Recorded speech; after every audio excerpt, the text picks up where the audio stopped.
Hello, hello. It's Joy Foster, founder of Tech Pixies, and welcome to the Sparkle and Thrive podcast. This evening, or whenever you are listening to it, if you're listening to it live with us, it is this evening. I'm joined by Jill Stanton, who is someone I massively respect in the space of course creation and just being a kick-ass woman. So, Jill, thank you and welcome to the podcast. I am so delighted you're here. This has been a conversation I've been wanting to have for such a long time. I'm just delighted you're here. Thank you for being here.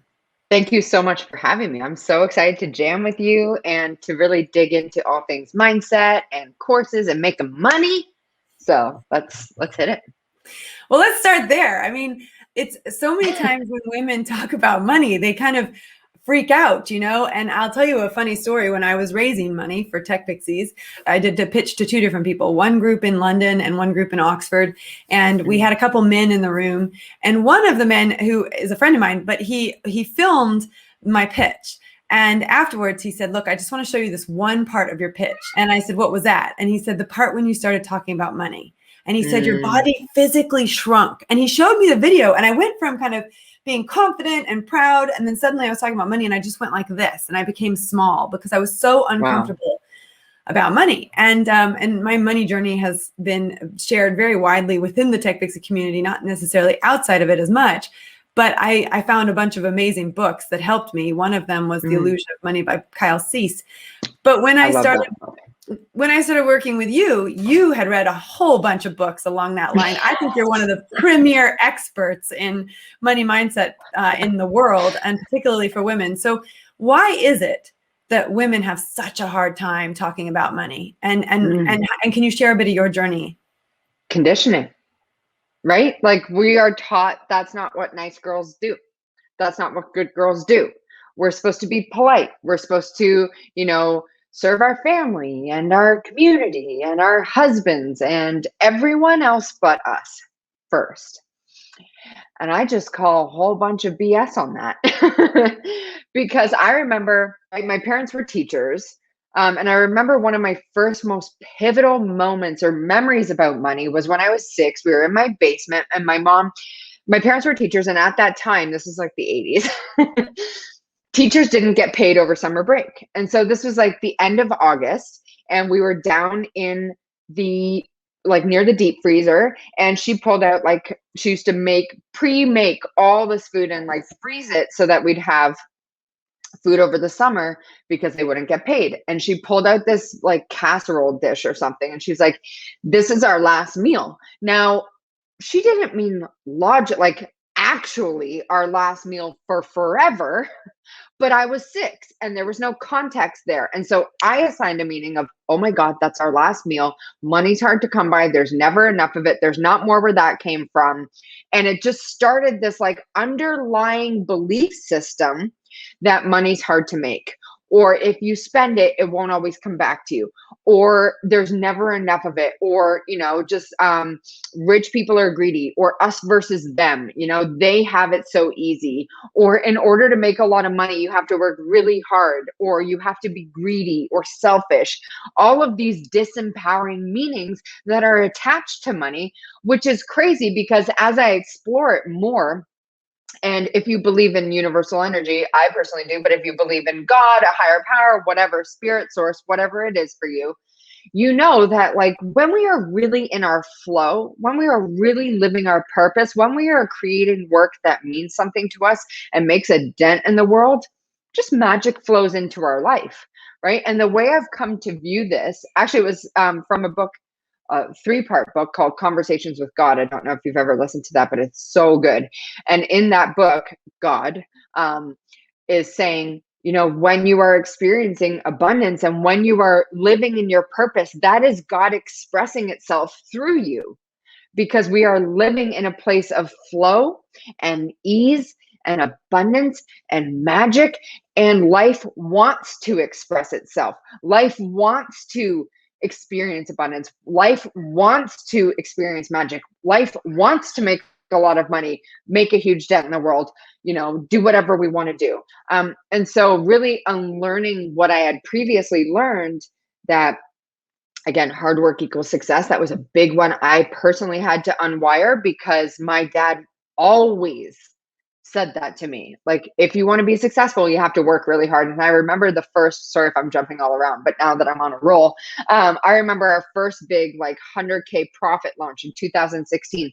And it was the easiest money we had ever made. It just flowed. It was so, like, we worked a lot for it in the beginning, but once it was rolling, it was just like, we were in the flow, man. And I had this full on internal implosion afterwards. I could not rectify how we made so much money so easily. And it really challenged all these like ingrained beliefs I had, that it had to come difficult, or it had to be hard, or you had to struggle, or you had to hustle, or you had to grind to make money. And that's a very like dude approach, right? And I've had a lot of experience with your amazing community of women, and so many of them want to leave those stories behind, right? So many of them are like, I'm so cool to be done with that because it no longer serves me. Like, I remember Lachelle, right? She has such a huge mission, but I remember her having to unwire like a lot of just stories about money that were no longer serving her, because she has this huge dent she wants to make in the world.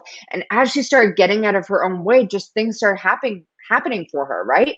And if Shell's listening, or if she's watching or whatever, like, mad props to her, because I know she's like on a roll right now. But none of that really happens until you start acknowledging what you currently believe under the surface, right? Because we're not always aware of it, right? But so I think, Jill, wait, we got to stop for 1 second, because I got to go back. There's one thing we got to stop and go back to, and that is that you said that concept of hard work pays off. And someone said to me, and it was probably you, and I'm sure it's you actually, but it was like, if that was true, then everyone who worked hard would have boatloads of money, right? And the reality is, people work really hard and they still don't have money. So that adage, that old adage that we all hear from everybody, if you work hard, you'll have money. You know, hard work pays off. It doesn't actually hold true. So what's the new adage? What do you replace that with? Well, I think the first part is like, start identifying, like, who do you know who works really hard and still doesn't have that much money, right? And do you want to consciously believe that as a capital T truth? And then you can take that current belief that you have, that awareness, because all change happens with awareness, and start assigning a new meaning, like money is easy. Money gives me options. Money's fun to make. Money's exciting. I can work less, earn more. The more I make, the more I can give back. Like, you can assign whatever meaning feels right to you, right? Like, when good people make good money, they do great things. That's one thing Chris Harder always says. I love it. And really starting to assign these upgraded beliefs around money, right? If you've ever listened to T. Harv Eker in Secrets of the Millionaire Mind, he says, money is like a lubricant. It allows you to slide through life. So I always just put that out there to the ladies, because I'm like, right? Such a guy thing to say. Well, but you know what I loved about Kyle Cease's book, which you've read, is the Illusion of Money. He talks about, think about money like a friend. You know, if you think about, when you think about money, you're scared, you're anxious, you're worried, you're nervous. Is that a friend you want to hang out with, versus a friend who's exciting, fun to be around, gives you opportunities? You know, and actually really examining your relationship with money and deciding, do I have a good relationship or a bad relationship? And what's that based on? Because very often it's based on a lot of stuff you had no control over from when you were a child, but now you're an adult and you've got to figure this stuff out on your own, because you can't keep blaming, you can't blame your parents forever for everything. Yeah. Eventually that's going to get We all do it. And reality is that it's generational, right? So you've got to step up and you go, I am responsible for my life, and I am responsible for my decisions. I am the thinker of my thoughts. I can think new thoughts, and I can change the way that I live. So that's something I've learned from you for sure.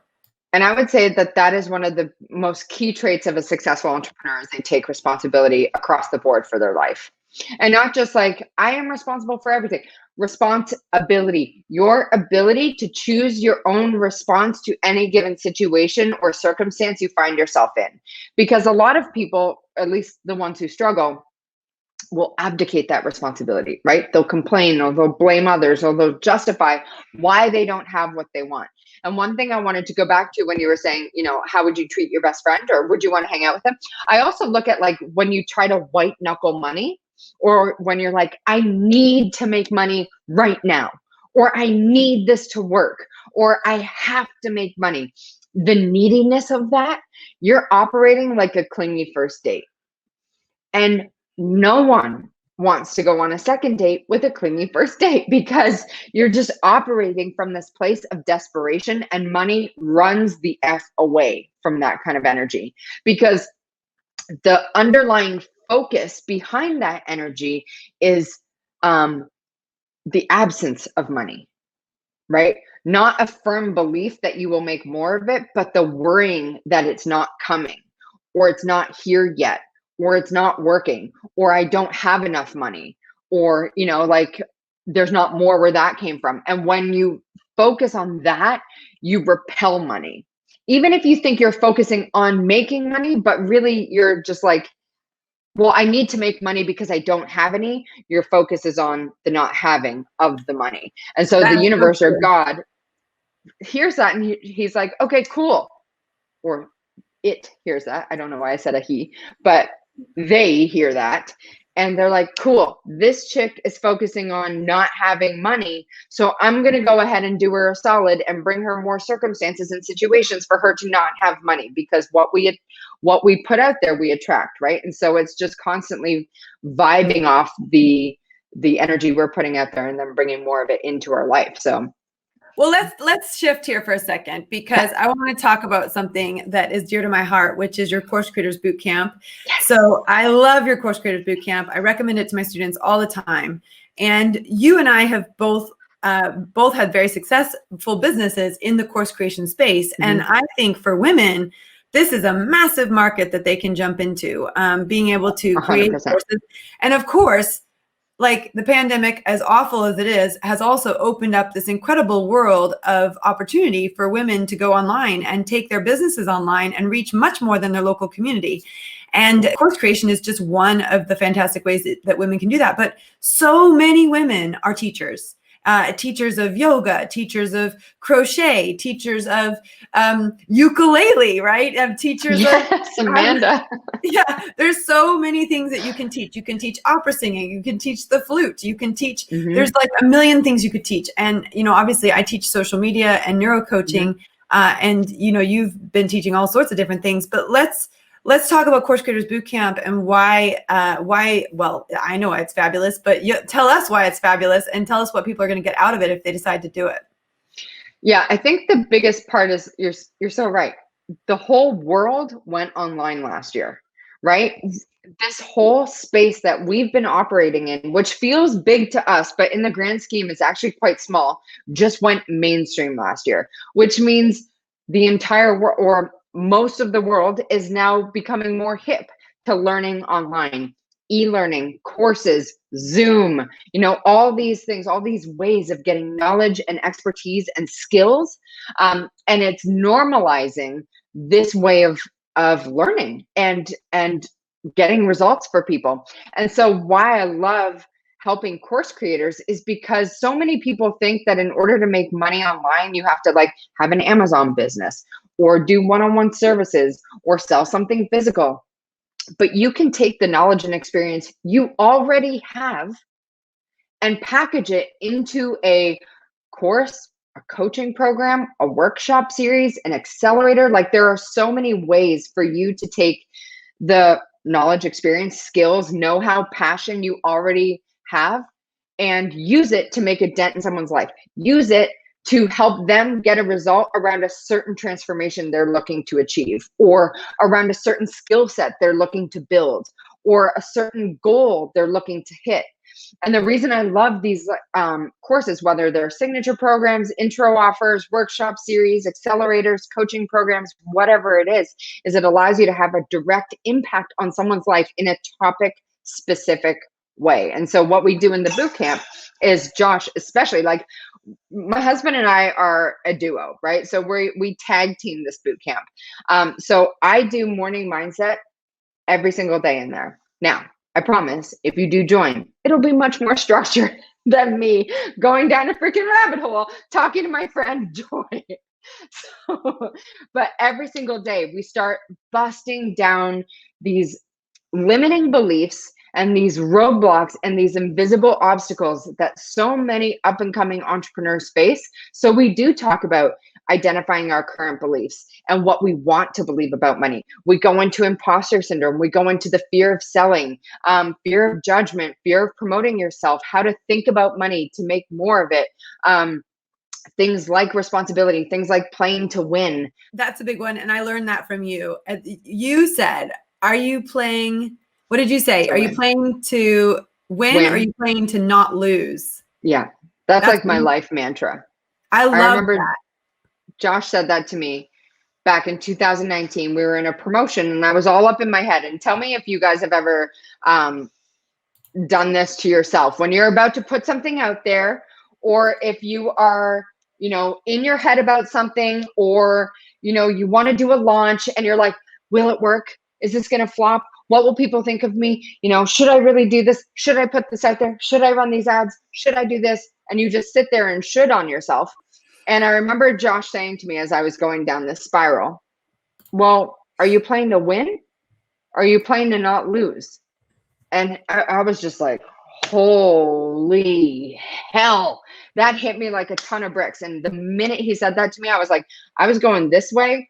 And then he said that, and I'm like, now I'm going this way. It was just such a fundamental shift for me. And I realized in that moment, like most of my life, I had been playing to not lose, right? Doing just enough, right? Tell me if anyone who's watching right now, how many times have you done just enough, or made just enough to pay your bills or cover your expenses, right? Or reached out to someone but not really followed up, or, you know, you went to kind of like what you were saying before with talking about money, Joy, and you started to shrink, right? So you were perfectly confident doing your presentation and talking about everything, but when it came to the topic of money, you were like, meh, and you kind of shrunk, right? That's playing to not lose. It's doing just enough to get by. And really, when you want to create magic in your life, you have to play to win. You have to be committed to the follow through, be committed to creating success, be committed to creating wealth, be committed to creating results for your customers. And so really we dive deep into the playing to win topic, and we do kind of some exercises and some back and forth. My mindset is very interactive in those. My mindset sessions is very interactive, and it's my favorite thing that we do. And then Josh's stuff is all strategy. So we do the inner game and the outer game. So Josh's stuff goes through identifying your dream customer for your specific offer that we're outlining. We talk about niche. We talk about the name, the promise of your offer. We dive into the price.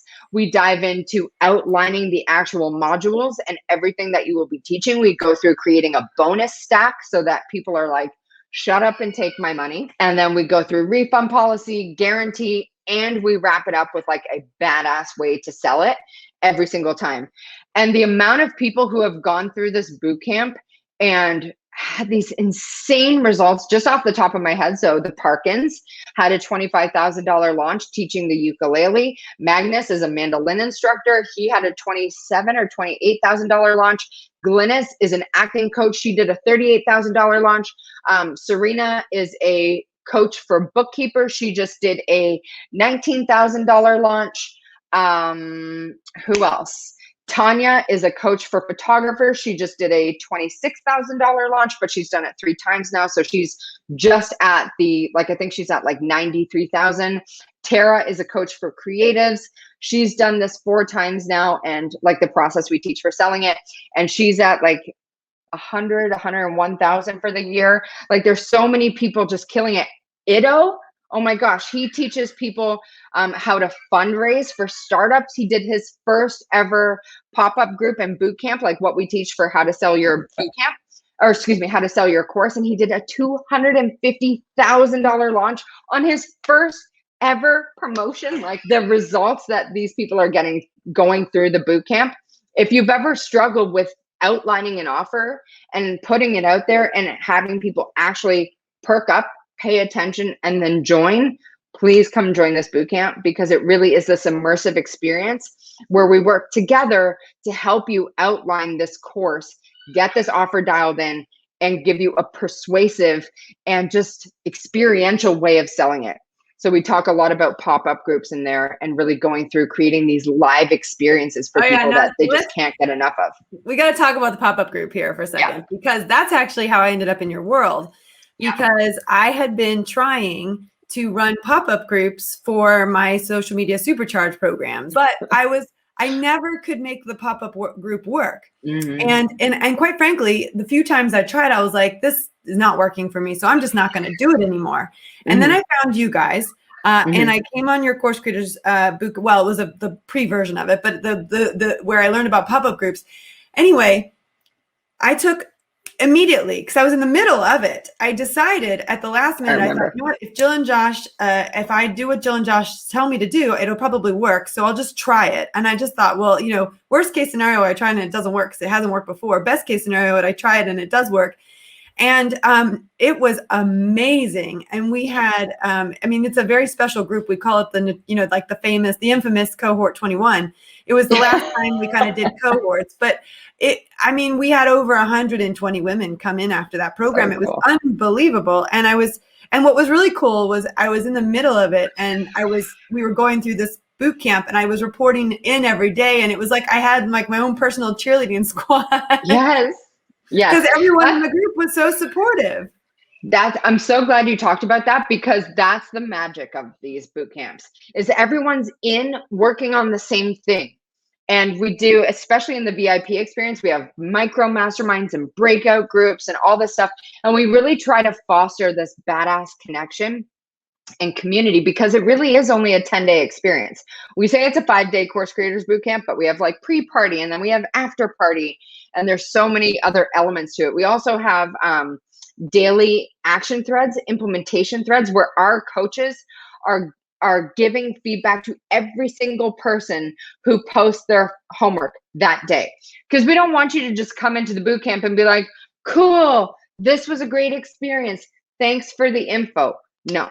We're not just about the information. We're mostly about the implementation. We want you getting results. And so every single day we have an action thread, and our coaches are giving feedback every single day. And then in the after party, we also have these things that we call POMOs, which are virtual co-working sessions, so that you guys can come on, we can co-work together, you can get feedback, so that you can really start to build momentum with the offer you've designed in the bootcamp. It really is such a cool, special experience. It's my favorite thing we do. I really had never seen or experienced anything like it, and we very much implement that with our social media supercharge. But you know, it's such a special experience the way you guys do it, and I feel so blessed to have learned how to do that from you guys, and have been able to. And the other thing too that's really special about it is, I looked at our stats last night. We had 2,199 people in the Facebook group. And get this, Jill, in the 10 days we were running it, just like you do, the 10 days, we had 2,177 active participants. How is that even a thing? That's a thing. And we actually did it. And I said, well, that's 98.9%. And someone said, Joy, I think you ought to just round that up to 99%. Yeah, like that uptake, that engagement is unheard of in a promotion, right?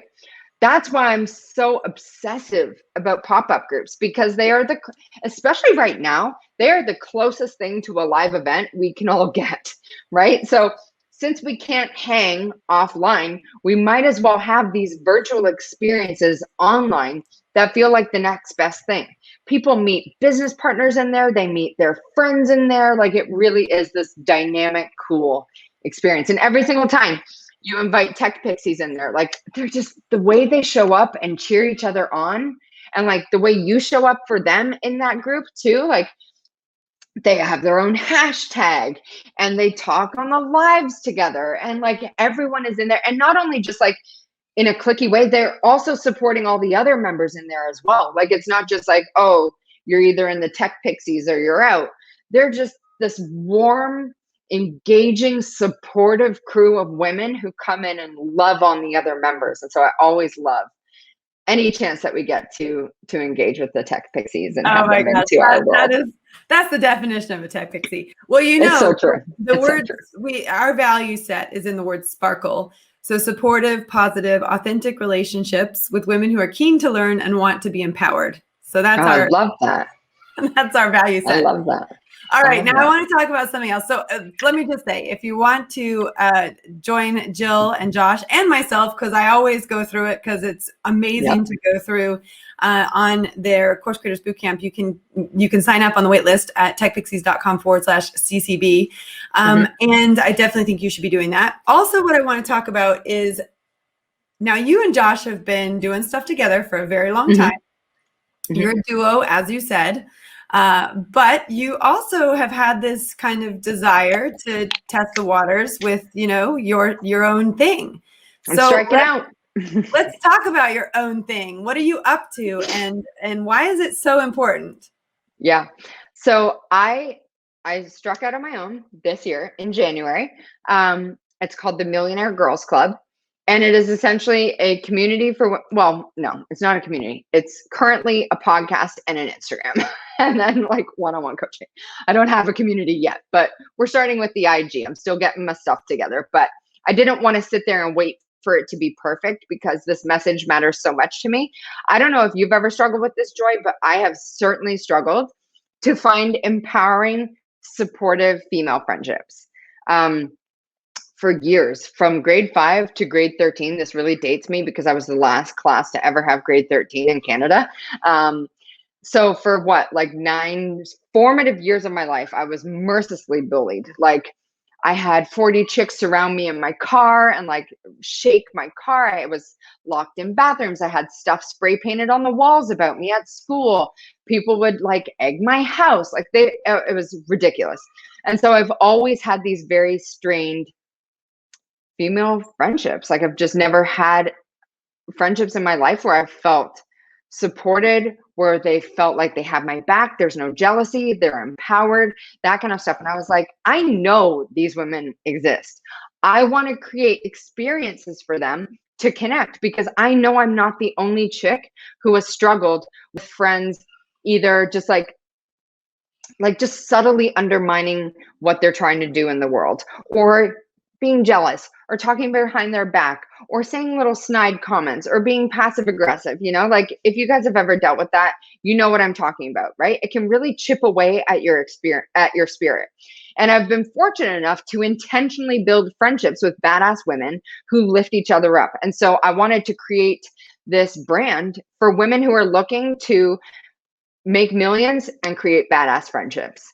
And so that's the Millionaire Girls Club. We focus heavily on all things inner game, but it really is just a place where you can connect with other badass women. I'm going to start doing community mixers called MGC Mixers as a way for me to bring together all the women who want to connect in a more meaningful way, learn more about each other, figure out how we can collab and support each other, and really just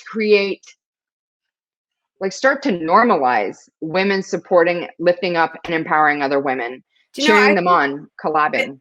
I think this comes from, I think there's two things here. There's two really important conversations that you're addressing. One is the unapologetic conversation that women have the right to become financially independent and rock at it. Yes. That's the first conversation, okay? Unapologetic. It's okay to be unapologetic about making money and to be a superstar at it, right? And we're, like you said in the very beginning of this conversation, we are not conditioned that way. We have been conditioned a totally different direction. The other conversation, which is around women supporting women or lack thereof over the years, I think has a lot to do with how hard women had to fight to get to the top. And when they got to the top, you think in the women in the 1980s, in the 1970s, in the 1960s, and even the 1990s, if you were in corporate world and working your way up, you had to fight freaking hard to get in those positions. And the last thing you wanted to do was lose that to somebody else. And so I do think that's very much a result of that. I think now that there's a little bit more security at the top for women, you look at people, just incredibly impressive women who are running companies and who've built up massive leadership teams of women, then you can start to see that it's almost like that edge has come off, because now they know that if they support other women, they can build up a whole team of people that, are now, not just men, but men and women. And you've got the diversity factor as well, which is really important. And I think it's almost like we're at a place and a position where the edge, you don't have to have that rough edge anymore, because Yes. you can take on the abundance mindset versus scarcity. You are big on abundance mindset. Let's talk about that, because helping another woman move forwards, or recommending a competitor to someone because they're not right for you, abundance mindset is a very different thing than scarcity mindset. So let's talk about that, because 100%. a woman with abundance mindset will help another woman. A woman A with woman, scarcity mindset won't. yeah, truth. A woman with an abundance mindset is unstoppable, truly, because she knows that nothing can stop her other than her own thoughts, right? And an abundance mindset is simply operating from a place of things are always working out for me. Like one habit I make a point of in my life, and I don't always get it right. I'll totally own that. I probably get it right like 75% of the time. But it's made a world of difference in my life for what I've attracted into my life and just how I operate in the world. Is every single morning when I realize I am consciously awake, I make it a point to choose my first thought, consciously choose my first thought. And mine is always, I'm the type of chick who gets everything she wants. To me, that is an abundance mindset, because if my boxes are ticked and if I am taking care of myself, then I'm a better mother. I'm a better husband. No, I'm a better wife to my husband. I'm a better friend. I'm a better leader. I'm a better coach. You know what I mean? I'm a better supporter. I lift women up more, and I show up in a bigger way to support the people that I'm meant to serve. And so operating from a place of abundance is simply a deep knowing that everything is always working out for you and expecting magic. It's on my phone. It's like my screensaver, expect magic always. Because when you operate from a place of expecting magic, magic finds you. Your life just becomes this endless series of magical moments, and just like little universe winks. And you'll walk through life just experiencing flow. That's one of the best things a woman can do, I say. Oh my gosh, this is like such a powerful conversation. I knew how powerful this conversation was going to be. And I feel like every woman in the world who has any ounce of her that wants to become financially independent, any ounce of her that wants a bigger life, that she needs to know that if she was waiting for someone to give her permission, she no longer needs to wait. The only person who has to give her permission is herself. Yes. And 100%. You are such proof of that. And, it gives me chills, because I feel so lucky that I met you, and I've gotten to work with you, and I've gotten to see you just, bless so many beautiful lives. And, you've got an incredible team that you've built up around you as well.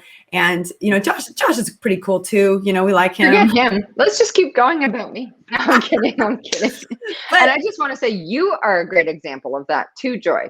The way you lift your people up, the way you show up for people, the kind of friend you are, the kind of brand you're building, the way you show up in the world, you are a perfect example of that as well. So I just want to acknowledge you as well, because you are the epitome of that.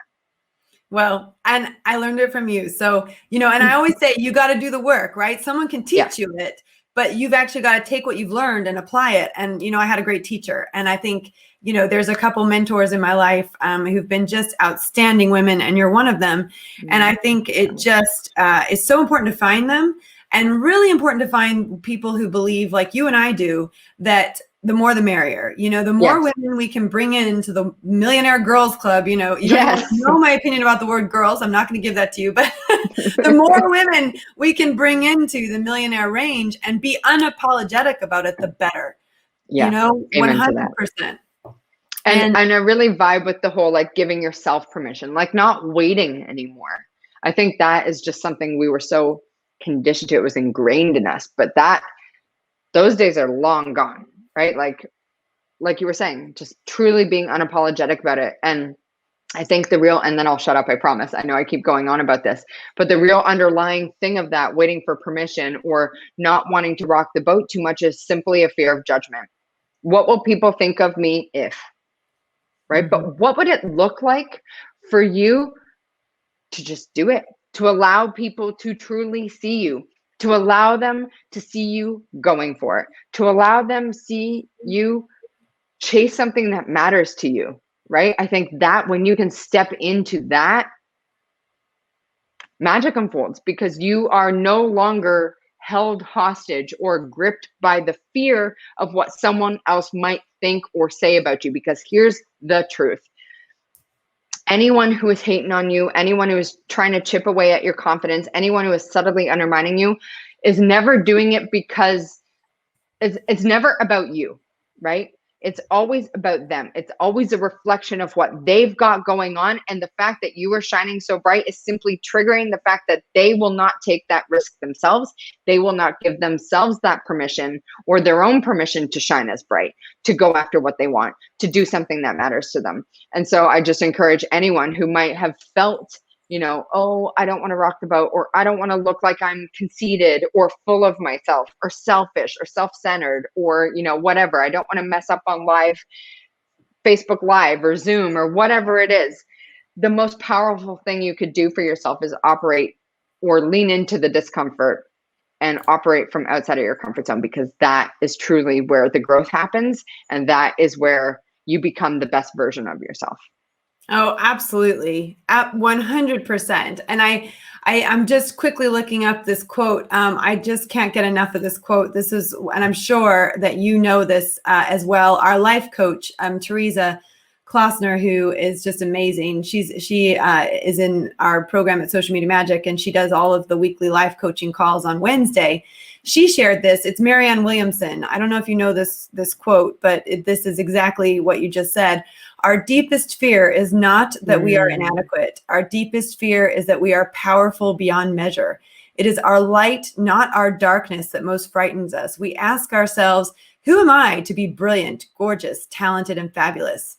Actually, who are we not to be? You are a child of God. Your playing small does not serve the world. There's nothing enlightened about shrinking so that other people won't feel insecure around you. We were born to manifest the glory of God that is within us. It's not just in some of us, it's in everyone. And as we let our own light shine, we unconsciously give people permission to do the same. As we are liberated from our own fear, our presence automatically liberates others. I mean, doesn't everyone wish that they could throw up a prayer hand emoji right now? Like, I just so wish I had a prayer hand emoji right now, or like a GIF that would really seal the deal for how I feel about that quote, because I'm all like, yes, queen. Oh, so good. Right. I just want to say, how lucky were we tonight to have Jill here. If you're watching this live or if you're listening on this podcast, I know people are like running and jumping up and down. Like if I was running and I was listening to this podcast, I would be so pumped up right now, because that's what you do, Jill. You pump me up. And I wanted you to come on to talk to women about being unapologetically successful, unapologetically energized to become that level 10, to make decisions out of that level 10. Jill, thank you so much. Thank you so much, Joy. Thank you so much for allowing me to jam with your chicks and having me here. And I just so appreciate your support and how you show up for everyone. Thank you, Joy.